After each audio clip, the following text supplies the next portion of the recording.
श्रद्धा रेसिपीमध्ये आपलं स्वागत आहे। आज आपण करणार आहोत राजगिऱ्याच्या दशम्या। राजगिऱ्याच्या दशम्या ह्या आषाढी स्पेशल आहेत। त्यासाठी लागणारे साहित्य आहे अर्धा किलो राजगिरा, अर्धा किलो शेंगदाणे आणि अर्धा किलो गूळ। चला आता आपण सगळ्यात आधी राजगिरा भाजून घेऊ। आपली कढई तापलेली आहे। आता आपण याच्यामध्ये राजगिरा टाकून घेऊ। राजगिरा थोडाच टाकायचा आहे, जेणेकरून ह्याच्या लाया व्यवस्थित झाल्या पाहिजे। तुम्ही जर जास्त टाकला तर त्याच्या लाया व्यवस्थित होत नाहीत। मी हा कॉटनचा रुमाल घेतलेला आहे। यानं आपल्याला असं व्यवस्थित हलवायचं आहे। असं हलवल्यानंतर सर्व लाया व्यवस्थित फुलतात।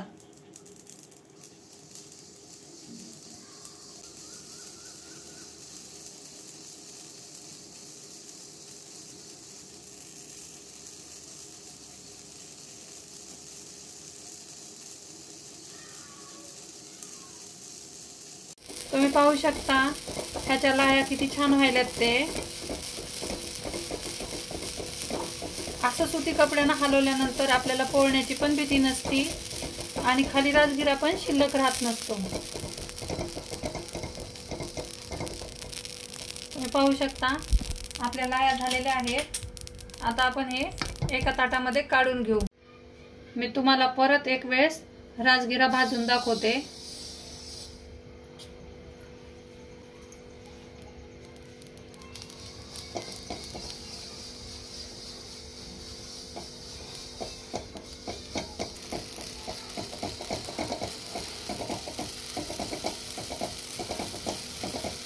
तुम्ही पाहू शकता त्याच्या लाया परत सगळ्या व्हायला सुरुवात झालेली आहे।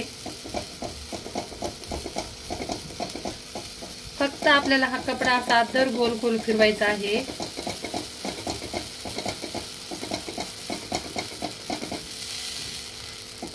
आपल्या राजगिऱ्याच्या लाया झालेल्या आहेत। आता आपण हे काढून घेऊ आणि अशाच प्रकारे आता आपण सर्व राजगिरा भाजून घेऊ। आपला राजगिरा भाजलेला आहे, ह्याच्या लाया पण झालेल्या आहेत। आता आपण हे थंड होईपर्यंत शेंगदाणे भाजून घेऊ। कढई तापलेली आहे, त्याच्यामध्ये आता आपण हे शेंगदाणे टाकून घेऊ आणि भाजून घेऊ।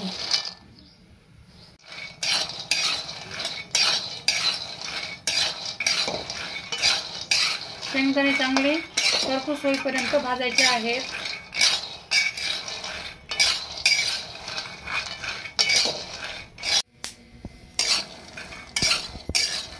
आपले शेंगदाणे भाजलेले आहेत, तुम्ही पाहू शकता।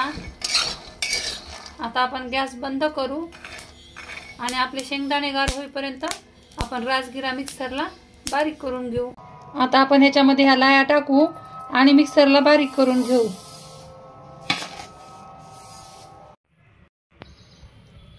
आपलं राजगिऱ्याचं पीठ बारीक करून झालेलं आहे। तुम्ही पाहू शकता किती बारीक पीठ झालेलं आहे ते। आता आपण अशाच पद्धतीने सर्व पीठ बारीक करून घेऊ। आपलं राजगिऱ्याचं पीठ बारीक करून झालेलं आहे। आता आपण शेंगदाणे आणि गूळ मिक्सरला बारीक करून घेऊ। मी गूळ चिरून घेतलेला आहे, तुम्ही पाहू शकता, आणि शेंगदाण्याचे पण सालपट काढून घेतलेले आहेत। मी शेंगदाणे मिक्सरच्या भांड्यात टाकलेले आहेत। आता आधी आपण शेंगदाणे आबडधोबड बारीक करून घेऊ। आपले शेंगदाणे आबडधोबड बारीक करून झालेले आहेत। आता आपण त्याच्यामध्ये गूळ टाकून घेऊ, मिक्सरला फिरून घेऊ।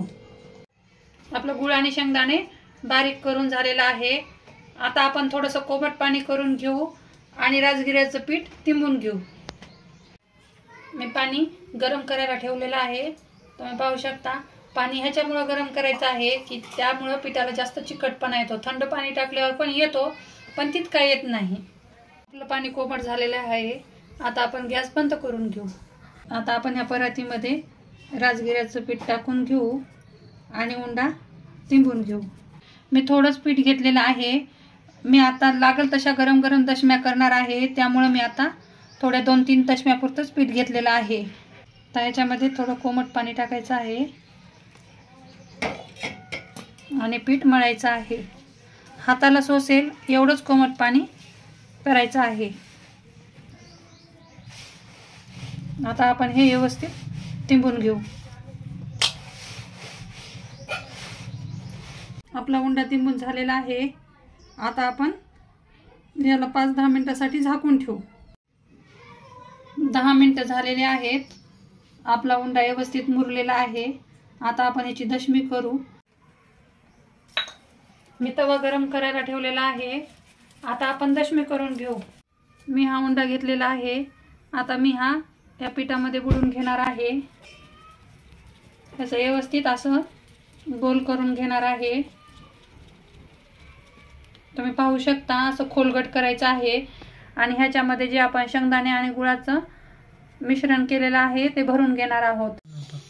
आता ह्याच्यामध्ये आपण हे मिश्रण भरणार आहोत आणि ह्याला असं व्यवस्थित असं दाबून व्यवस्थित असं फोल्ड करून घेणार आहोत।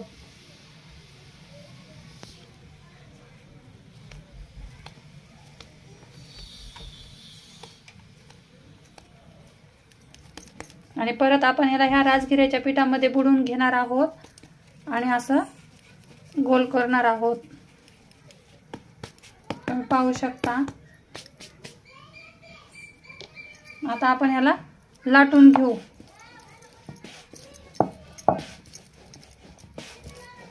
गरम पाणी असल्यावरती गरम पाण्यामध्ये जो आपण उंडा तिंबला होता त्यामुळे ह्याला इतका चिकटपणा येतो। आपली दशमी अशी कुठंच फाटत नाही, काही नाही। व्यवस्थित अशी गोल, जशी पातळ पाहिजे तितकी पातळ ही दशमी तुम्ही करू शकता।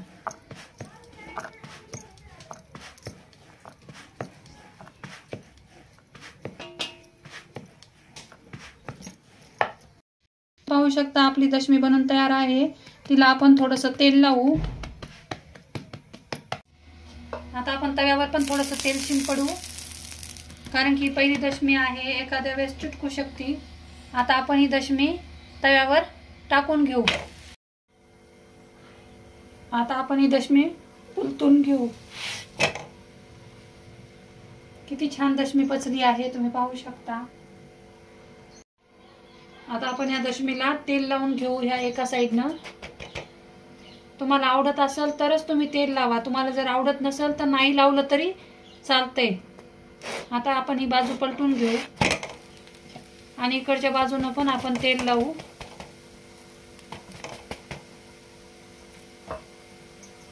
आणि दशमी आपण परत अशी या साइडने पलटून घेऊ। बघा लावलेलं तेल पण दिसत नाही।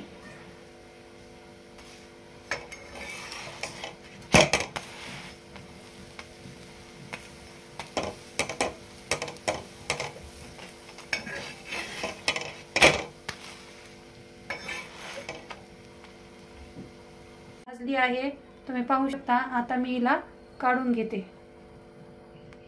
मी तुम्हाला परत दुसरी दशमी करून दाखवते। हा उंडा मी पिठामध्ये बुडवून घेतलेला आहे राजगिऱ्याच्या। हे असंच गोल करून घेतलंय। ह्याच्यामध्ये हा शेंगदाण्याचा आणि गुळाचा जो कूट केलेला आहे तो भरून घेतला। ह्याला पूर्ण असं फोल्ड केले।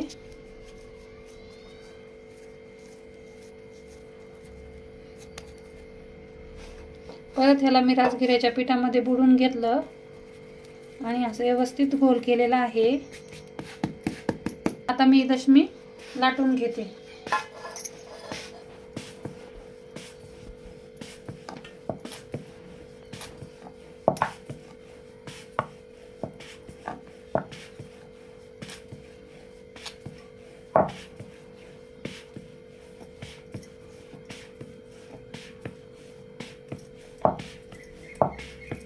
आपली दशमी लाटून झालेली आहे।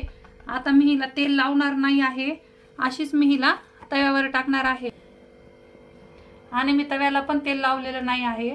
आता मी दशमी तव्यावर टाकून घेते। आता आपण हिची बाजू पलटून घेऊ।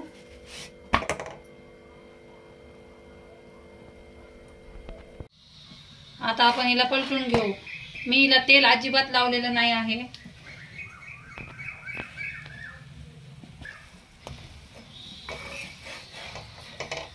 तेल नाही लावलं ना तर थोडी दशमी कडक होती आणि तेल जर तुम्ही थोडं लावलं तर दशमी थोडी नरम होती। आपली दशमी भाजली आहे, तुम्ही पाहू शकता। आता मी हिला काढून घेते आणि सर्व दशम्या करून घेते।